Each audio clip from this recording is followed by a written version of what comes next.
What if an entire city disappeared overnight because of a cow? It sounds absurd, doesn't it? But history is often stranger than fiction. On the night of October 8th, 1871, in a quiet barn behind a Coven Street in Chicago, a single lantern tipped over, perhaps kicked by a cow, perhaps not. And within hours, one of the fastest growing cities in America was burning to the ground. Chicago in 1871 was a booming city. With a population of more than 330,000, it had become a transportation and industrial hub of the Midwest. But it was also a city made of wood. Nearly every building, sidewalk, roof, and street corner was wooden, dry and brittle after months without rain. Add in strong autumn winds, and the entire city was essentially a giant matchstick waiting to ignite. The fire began in the barn of the O'Leary family. Flames quickly engulfed the structure and jumped to neighboring buildings. Firefighters, already exhausted from battling another large fire the previous night, were slow to respond. And even worse, they were dispatched to the wrong location due to a telegraph error. Those few minutes of delay would prove catastrophic. As the fire raced block by block, carried by powerful winds, it grew into something unnatural, a firestorm. Embers leapt across streets, igniting rooftops far ahead of the actual blaze. Fire whirls, tornado-like columns of flame, spun through the air, tearing off roof tiles and flinging burning debris onto unsuspecting buildings. Residents, awakened by the sound of crackling wood and distant screams, rushed into the streets. The flames came so fast that some people barely had time to grab their children or a single precious item before fleeing barefoot into the night. By midnight, downtown Chicago was in chaos. Churches, banks, hotels, and entire residential neighborhoods burned simultaneously. The Chicago River, lined with flammable lumber yards and warehouses, did nothing to halt the flames. In fact, the fire crossed it more than once. First through flying embers, and later directly across bridges whose tarred surfaces ignited like paper. The heat was unbearable. Eyewitnesses described people collapsing mid-run from heat stroke, or suffocating as the thick smoke invaded their lungs. Ash rained from the sky like snow, but burning hot. The night air turned red with reflected flames and black with soot. In some parts of the city, the fire moved faster than a man could run. People waded into the river, clutching children, screaming for help. Others stood and watched their homes collapse, unable to flee, resigned to fate. At around 2 a.m., the courthouse tower collapsed in a spectacular burst of flame. The bell that had tolled warnings now silenced forever. The mayor ordered every able-bodied man to help dig fire breaks or carry buckets, but the effort was useless. Chicago's fire equipment was no match for the inferno. Hoses burned, water pressure vanished, and even stone buildings cracked from the heat. As dawn broke on October 9th, the fire showed no signs of slowing. Instead, it intensified. The business district, supposedly built more durably, began to crumble. Storefronts exploded. Gas lines ruptured. The Tribune building, home to one of the city's most influential newspapers, was reduced to rubble and ash. Meanwhile, thousands of residents wandered the streets in shock. Across the city, stories of loss and desperation unfolded. A mother found her child's charred toy in the ruins of their home. A priest stood praying in front of his burning church, unwilling to leave it behind. Families huddled in open fields, watching the skyline they knew vanish in the smoke. The wealthy and the poor alike suffered. No one was spared. The fire raged through the night and into the next day, and still no rain came. The wind shifted directions, pushing the blaze northward toward new, untouched neighborhoods. It was as if the fire had a mind of its own, seeking out anything left to destroy. In just 24 hours, more than 2,000 acres of Chicago had been consumed. An estimated 17,500 buildings were destroyed. 1/3 of the population was left homeless.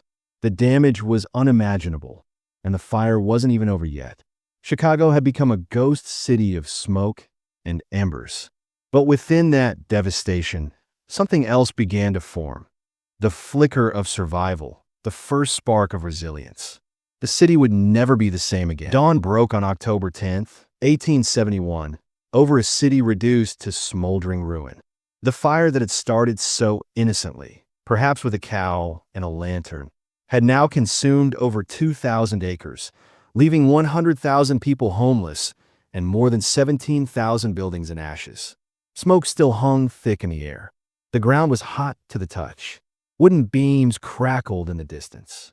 And in every direction, there was silence. Not the peace of calm, but the hollow stillness of shock. The fire hadn't just destroyed buildings. It had erased memories. Generations of family homes, schools, churches, libraries, all gone. Entire neighborhoods were flattened, their boundaries no longer visible. People wandered through the ruins barefoot, eyes glassy, unsure of what to do next. Some clutched blackened mementos. Others sat on curbs where their homes used to be, staring into the emptiness. But even in that devastation, Chicago refused to die. Within hours, help began arriving.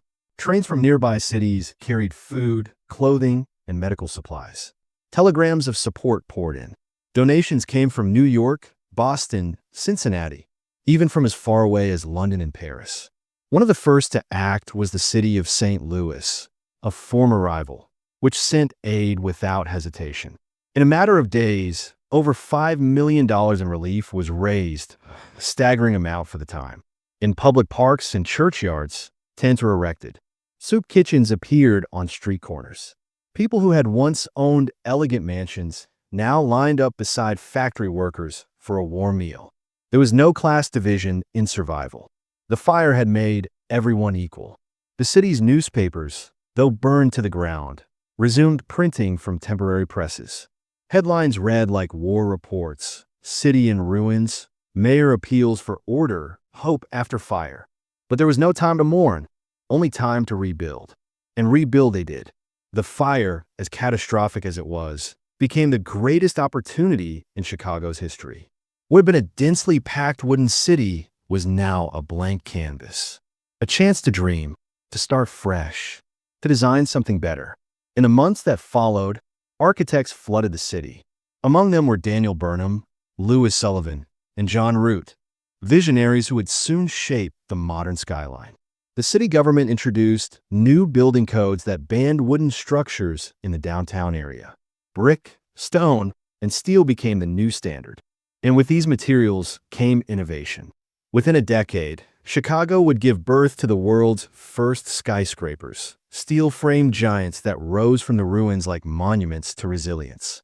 The fire, which once seemed like the end, had in fact sparked a revolution in architecture and urban planning. But Chicago's rebirth wasn't just physical, it was psychological. The people carried scars. Families had been broken, memories lost. Many never recovered from what they'd witnessed. The deaths, the separation, the sheer terror. But with those scars came strength. Pride, a collective understanding that they had survived one of the worst urban disasters in history, and that they could rise from it. There were, of course, myths, the most famous being that of Mrs. Catherine O'Leary and her cow. The story went that her cow kicked over a lantern while she was milking it, sparking the fire. It was printed in papers across the country, but it wasn't true. Later investigations found no proof of the cow tale. In fact, Mrs. O'Leary denied she had even been in the barn. The story had been fabricated by a reporter trying to make the disaster more dramatic. But the myth stuck, partly because it made a horrifying event feel explainable, almost humorous. It gave people something or someone to blame. Yet in truth, the fire was the result of years of neglect, poor urban planning, wooden construction, and bad luck. Decades later, in 1997, the Chicago City Council officially cleared Mrs. O'Leary's name. By the end of 1872, just a year after the fire, much of the city had already been rebuilt. Incredibly, Chicago's population grew. People came from all over to help, to work, to be part of the rebirth. The city's economy bounced back stronger than ever. Railroads resumed operations. Businesses reopened. And within 2 decades, Chicago would host the world's Columbian Exposition of 1893, a shining example of how far the city had come. From a fire that destroyed nearly everything, rose a city that redefined everything. Today, few traces of the Great Fire remain. A small statue stands near the fire's origin point. A fire academy occupies the old O'Leary property. Tourists pass by, unaware that beneath their feet lie the ashes of 19th-century dreams and the foundation of a new metropolis. The Great Chicago Fire is more than just a tragedy. It's a testament to what humans can endure and what they can rebuild. It was a city's worst night and its defining moment. And it all began, maybe, with a cow.